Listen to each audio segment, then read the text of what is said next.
जीवन हमें एक मौका देता है, इसलिए जब भी सही कॉलेज चुनने का समय आए तो सिर्फ मंगलायतन यूनिवर्सिटी आपके बेहतरीन भविष्य और सर्वांगीण विकास के।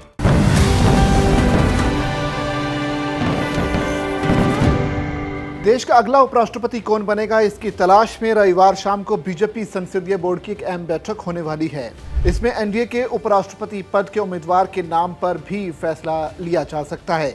बीजेपी और उसकी सहयोगी पार्टियों के बीच 7 अगस्त को हुई मीटिंग में एनडीए के उपराष्ट्रपति पद के उम्मीदवार को चुनने का अधिकार प्रधानमंत्री नरेंद्र मोदी और बीजेपी के राष्ट्रीय अध्यक्ष जेपी नड्डा को दिया गया है।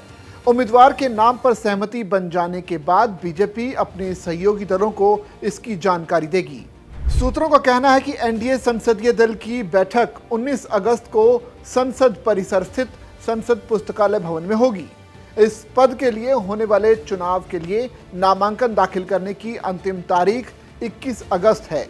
उपराष्ट्रपति पद के लिए विपक्षी दल भी अपना साझा उम्मीदवार घोषित कर सकते हैं। अगर विपक्ष भी अपने उम्मीदवार की घोषणा करता है तो अगले महीने 9 सितंबर को चुनाव होगा। हालांकि एनडीए को निर्वाचक मंडल में पूर्ण बहुमत हासिल है, जिसमें लोकसभा और राज्यसभा के सदस्य शामिल हैं।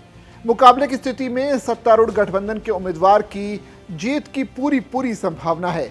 सूत्रों का कहना है कि विपक्षी गठबंधन इंडिया के नेता उपराष्ट्रपति चुनाव के उम्मीदवार पर फैसला करने के लिए अगले 1 से 2 दिन में बैठक कर सकते हैं। विपक्ष की ओर से उम्मीदवार उतारे जाने की स्थिति में उपराष्ट्रपति के इस चुनाव के लिए 9 सितंबर को वोटिंग होगी और उसी दिन मतगणना भी होगी। उपराष्ट्रपति पद के लिए नामांकन दाखिल करने की आखिरी तारीख 21 अगस्त है। 25 अगस्त तक नाम वापस लिया जा सकता है। मॉनसून सत्र की शुरुआत के समय ही जगदीप धनखड़ ने स्वास्थ्य कारणों का हवाला देते हुए 21 जुलाई की रात को अचानक से देश के उपराष्ट्रपति पद से इस्तीफा दे दिया था। जगदीप धनखड़ के इस्तीफे के बाद ही ये पद खाली हुआ है। जगदीप धनखड़ का जो कार्यकाल है वो 10 अगस्त 2027 तक था। 7 अगस्त को एनडीए नेताओं की संसद भवन में हुई बैठक में उपराष्ट्रपति पद के उम्मीदवार के लिए प्रधानमंत्री नरेंद्र मोदी और बीजेपी के राष्ट्रीय अध्यक्ष जेपी नड्डा को अधिकृत किया गया था। इसके बाद से ही बीजेपी के शीर्ष नेताओं के बीच बैठकों का सिलसिला चल रहा है और संभावित उम्मीदवारों के नामों पर चर्चा भी हो रही है। उपराष्ट्रपति पद के उम्मीदवार के लिए एनडीए का उम्मीदवार कौन होगा, इसको लेकर तरह तरह के कयास भी लगाए जा रहे हैं। हालांकि बीजेपी के पिछले कुछ फैसलों को देखें तो पार्टी बिग सरप्राइज देती है। सवाल यह है कि क्या सामने आ रहे नामों में से कोई चुना जाएगा या फिर इस बार भी बीजेपी कोई सरप्राइज देगी। कई राज्यों के राज्यपालों के साथ साथ केंद्र शासित प्रदेशों के उपराज्यपालों के नाम भी बीजेपी की इस लिस्ट में शामिल हैं।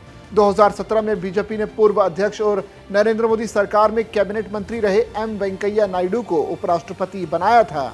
इसके बाद जगदीप धनखड़ ने ये पद संभाला था, जो कि पश्चिम बंगाल के राज्यपाल थे। राजनीतिक विश्लेषकों का कहना है कि जिस तरीके से जगदीप धनखड़ का इस्तीफा हुआ है उससे बीजेपी के लिए स्थिति थोड़ा सा असहज जरूर हो गई है। बीजेपी नेतृत्व नहीं चाहता कि ऐसी नौबत दोबारा आए। अब पार्टी फूंक फूंक कर कदम रख रही है। ऐसे में अब बीजेपी संगठन या सरकार के अपने किसी अनुभवी नेता को ही उपराष्ट्रपति का उम्मीदवार बना सकती है। जिन कुछ नामों का जिक्र हो रहा है उनमें गुजरात, कर्नाटक, सिक्किम और बिहार के राज्यपाल के नाम शामिल हैं। वहीं जम्मू कश्मीर के उपराज्यपाल मनोज सिन्हा और दिल्ली के उपराज्यपाल वीके सक्सेना का नाम भी बीजेपी की इस संभावित लिस्ट में शामिल है। वैसे संख्या बल के हिसाब से देखें तो एनडीए के पास पर्याप्त संख्या में संख्या बल मौजूद है। संसद के दोनों सदनों के सदस्य इसके लिए वोट करते हैं। निर्वाचक मंडल में संसद के दोनों सदनों के कुल 788 सदस्य हैं, जो कि वर्तमान में अभी 782 हैं। हालांकि सभी निर्वाचक मंडल के संसद के दोनों सदनों के सदस्य हैं, इसलिए संसद के प्रत्येक सदस्य के मत का मान एक समान यानी एक ही होगा। उपराष्ट्रपति चुनाव के लिए निर्वाचक मंडल में लोकसभा और राज्यसभा के सदस्यों के अलावा मनोनीत सदस्य भी शामिल होते हैं।